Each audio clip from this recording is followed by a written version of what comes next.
The most popular move at beginner level in chess is e4, which is when white pushes their king's pawn forward 2 spaces. It controls the centre and you can play multiple different openings from this first move, all depending on what black plays as a response. Today I'm going to show you 3 of the best ways to respond to white playing e4 and what are just 3 out of a lot of common moves for black in this position. This is just for beginners who want to explore different ways to respond to this opening. So if you already know common openings for blacks, then you won't get much value out of this video. I'm just going to give a baseline over these openings as there's so many different variations, as obviously this is just the first move in the game, so I want to just give a brief overview of these responses. So when white plays e4, the common move for black here, which is the first response I'm going to go over, is e5.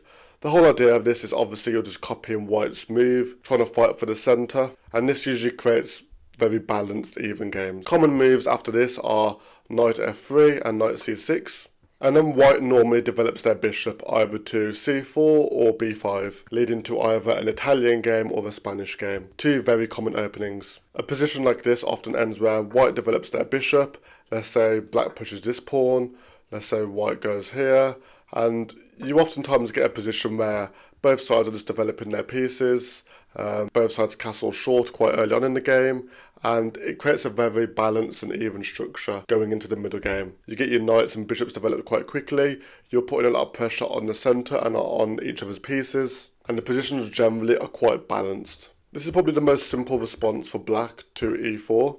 Also in this position, white might not decide to develop the bishop but also push his pawn, which leads to a Scotch game, which is a very aggressive opening for white, so it is good just to learn what the best moves are in this position, which is normally take, and play knight f6 attacking the pawn. So it is good to learn common opening moves after the knights are developed. It is worth to look at general tricks in positions like this as well, so if you're in a position like the Italian game and black plays something like a knight f6, white can play knight g5 going for the fried liver attack, which can cause problems for black if they don't know what they're doing. Either way, there's loads of different openings by playing e5, but the whole point is it normally leads to more balanced games. The second response I'm going to look at for black is actually playing e6, which is basically the same move but only moving the pawn at 1 square instead of 2 squares, and this is called the French defence. And the French defence is a very popular opening that's played by beginners but more so played at the top level as well. You see a lot of grandmasters play this, and even mid-level players of around 1500 to 2000 play it as well. And even though it looks like you're just like stunting the growth and not fighting for the centre,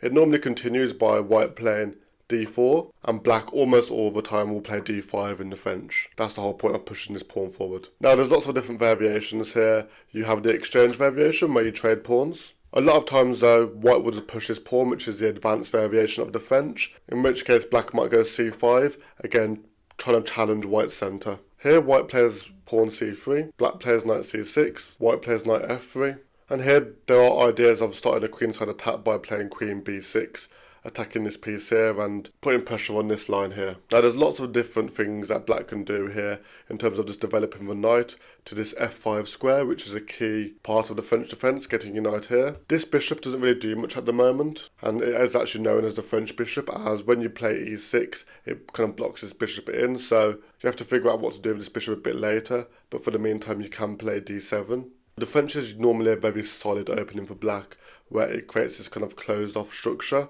And normally you castle short and sometimes start this kind of queenside attack with the pawns and the pieces. So you might also find a classic variation in the French as well, where it's something like this. So after black plays d5, let's say white brings their knight out instead. Black plays f6, white might push his pawn and you might go back with the knight to d7.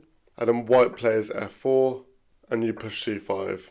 And again, there's all kinds of ideas here of just bringing the knights out, pushing his pawns, maybe developing the bishop and casting short. Either way, there's lots of variations of the French, but it's a very safe opening to play against white. And if you know the French theory quite well, then especially at beginner level, you can be left with an advantage out of the opening, as white might not know how to defend against some counter attacks black might have. So the third best response to e4 is c5, which is the Sicilian game. Now, even though I only really make videos for beginners or help beginners at chess, the Sicilian, in my opinion, isn't suitable for beginners, as it's probably the most complicated opening in chess in my opinion. It's very, very popular at a high level, but if you're probably below maybe about 1500, I don't actually recommend playing it. I think what makes the Sicilian so complicated is that there's so many variations. I think there's actually maybe like 9 or 10 variations of the Sicilian, and whatever variation you go in of the Sicilian all depends on what white plays.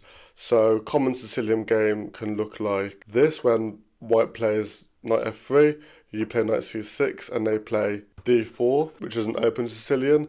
And the whole point of playing this strange looking c5 move for black is that they want to essentially trade it for one of white's centre pawns, and it creates a very sharp game. You can have a variation such as the accelerated dragon, where black takes, white takes, and you push this pawn here. And let's say white plays something like this, and obviously the whole point is to free and KO the bishop, and you have this quite kind of strange looking position for black where everything's very secure and tight, but there's some very sharp tactics when you go into the middle game. Now, I won't go into all the variations of the Sicilian because it is a very confusing opening, and it's not even one where I myself played because I don't know that much theory on the Sicilian, but it is worth at least knowing about it. And even from white's perspective, if you're playing against someone and they play the Sicilian back on you, it is worth knowing just a few of the common concepts surrounding it. Another response to e4 with black, which I haven't mentioned but is a very important opening, is the Caro-Kann, which goes by playing c6, white plays d4, and you play d5, attacking the centre. A very good opening for black as a beginner level,